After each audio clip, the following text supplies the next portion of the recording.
বিশেষ করে জামাত, এরা যে আমাদের শত্রু, আর নতুন করে চিন্তা করার কিছু নেই।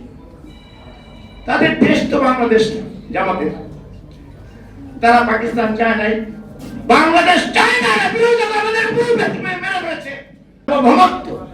আমরা চেয়েছি, জিয়া চেয়েছে, খালেদা চেয়েছে, তারা জিয়া চায়, আমরা কিন্তু করছি, বিএনপি চায়।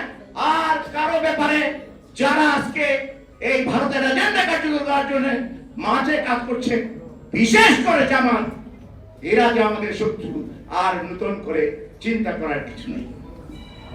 তাদের দেশ তো বাংলাদেশ না, জামাতের।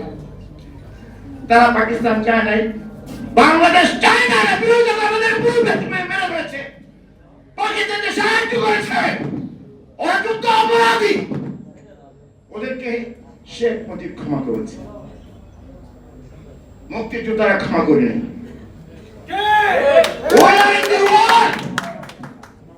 আমরা যুদ্ধে আছি, সেদিন যেমন জিয়ার নেতৃত্বে মুক্তিযুদ্ধ করেছি, আজকে বিএনপি এবং খালেদা জিয়া, তারেক জিয়ার নেতৃত্বে, এই কান্ডায় নেতৃত্বে আমরা আমাদের নতুন ফ্রন্ট জাতীয়বাদী মুক্তিযোদ্ধা, আমরা যুদ্ধ চালিয়ে যাব। কি বলেন প্রিয় বন্ধুরা?